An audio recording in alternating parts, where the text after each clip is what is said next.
De retour, je dois vous avouer que je suis un amateur de football. Alors pour moi, la soirée du Super Bowl consiste à beaucoup crier pendant 3 heures. Alors malheureusement, voilà, on en paye le prix. Le lendemain, la voix nous fait un petit peu défaut. Mais que cela ne nous arrête pas. J'ai le plaisir d'avoir à ma compagnie M. Paul Lupien. Bonjour, M. Lupien. Bonjour, M. Beauregard. Vous êtes président du conseil d'administration de la Confédération des organismes de personnes handicapées du Québec, COFAN.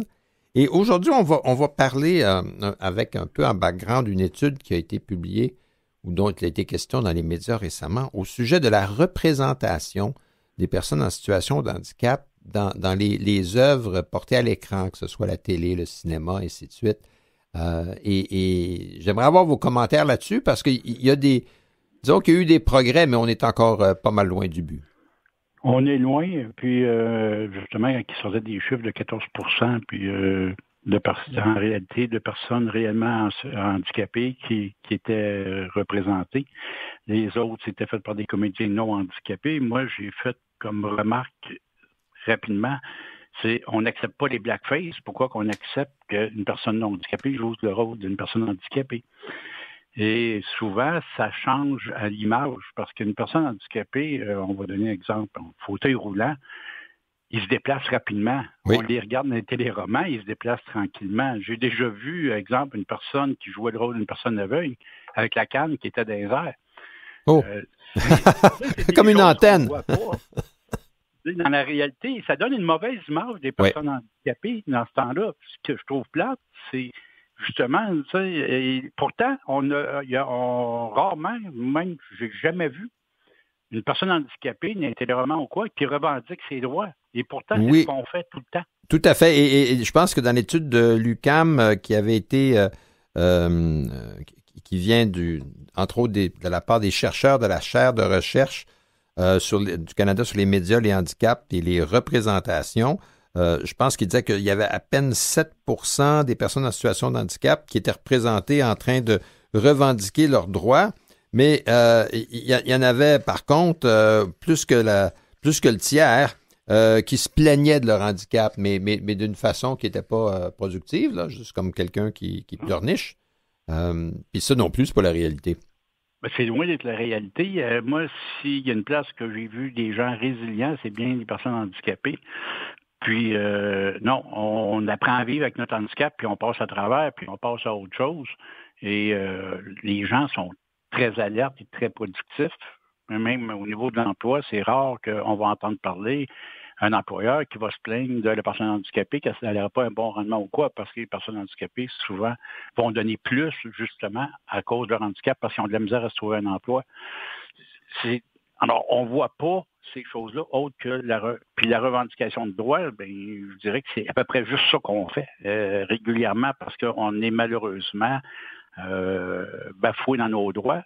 Moi, je regardais juste dernièrement, on veut aller assister à une émission de télévision. Oui. Ils mettent des estrades partout, donc c'est non accessible pour les personnes handicapées et on ne voit jamais une personne handicapée assister à l'émission, ou très, très rarement. Oui, tout à fait. Alors, moi, je vais vous dire, ce qui me frappe à chaque année, à la fin du Bye-Bye, hein, l'émission de Radio-Canada, là, au 31 décembre, à la fin du Bye-Bye, on voit depuis quelques années des gens de toutes sortes de communautés, de localités. Hein, on voit des équipes de hockey, on voit des gens sur le bord d'un lac, un feu de camp ou à l'intérieur. Et il n'y a à peu près jamais personne d'handicapé. Alors, c'est comme si c'était très rassembleur. On voit des gens de plein de communautés avec le nom en dessous là, qui défilent, là, Batiscan ou Laval-des-Rapides. Et c'est plein de gens différents, entre guillemets, mais il n'y a personne d'handicapé. Comme quoi, ben nous, le jour de l'an, on dort, là, on passe à côté, puis on ne le célèbre pas. Et ça aussi, moi, à chaque année au Bye-Bye, quand ces images-là sont projetées, là, ça me fait c'est comme si je mangeais un citron.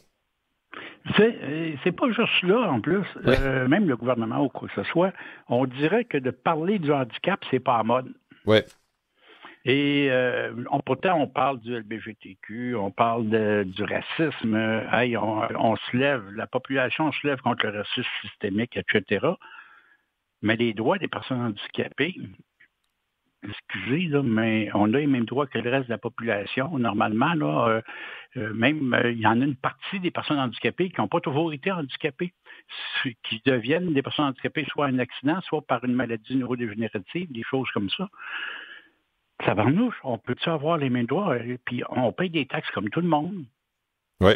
Et moi, quand je vois, exemple, un commerce qui n'est pas accessible, puis il dit, mais moi, j'ai jamais vu personne handicapé. C'est parce qu'ils n'ont pas pu rentrer. C'est pas compliqué. Quand pas accessible, tu vas voir, tu vas en avoir. Ben oui, tout à fait. C'est là qu'est le problème et on voit ça régulièrement. Moi, ce que j'ai hâte, c'est la journée où est-ce qu'on va intégrer vraiment la population comme on devrait l'être. Dans l'étude de la chaire de recherche à l'UQAM, on constate que de l'autre côté de la caméra, seulement 4% des œuvres de fiction mettant en scène des personnages en situation de handicap, sourds ou neurodivergents, ont été créées par quelqu'un qui fait en fait partie d'un de ces groupes-là. Donc, notre histoire est racontée par des gens qui ne la vivent pas. Et ça, c'est sûr qu'après ça, ça a créé des dérapages là, assez importants. On est soit des héros ou inspirants, ou bien on est des personnes qui inspirent la pitié, là, mais on n'est jamais des gens qui ont des vies autres, tout simplement des vies, et puis ça adonne qu'on a un handicap, comme le fait qu'on peut avoir les cheveux roux ou des lunettes, là. On en a une preuve. Regardez, vous animez votre émission d'une façon très, très bien. Vous êtes même souvent, moi j'adore vos sujets parce qu'ils sont très intéressants. Et vous l'animez et vous préparez votre chose, peut-être plus même que bien d'autres animateurs, parce qu'on voit que vous connaissez vos sujets. Mais on regarde, même moi qui est président de la COFAN, où est-ce que je suis une personne en situation de handicap, je suis handicapé, je suis en fauteuil roulant et je suis très actif. Et on dirait qu'on a peur de montrer ça, de montrer qui on est réellement. Puis après ça, on dit, oui, mais il n'y a pas beaucoup de personnes handicapées qui travaillent. C'est parce qu'on donne une mauvaise image. Oui. Puis, il n'y a pas beaucoup on voit pas beaucoup de personnes handicapées. Non, c'est parce que c'est pas accessible. Et là, on a beau dire et refaire, on regarde même le transport adapté qui semble pas être très important, mais pourtant, il est très important parce que c'est la santé des personnes qui est touchée quand il n'y a plus de transport adapté. Et c'est pas juste les rendez-vous médicaux, c'est l'accès aux loisirs et toutes sortes de choses.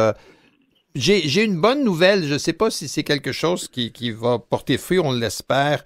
Au courant des derniers mois, il y a eu la création de l'Office de la représentation des personnes handicapées à l'écran, qui est un organisme à but non lucratif qui a été créé, entre autres, par le Fonds canadien des médias et Téléfilm Canada et AMI pour voir à pousser la création d'œuvres par et au sujet de personnes en situation de handicap, un peu de la même façon que des offices du même genre avaient été créés pour les personnes racisées ou les gens issus des Premières Nations.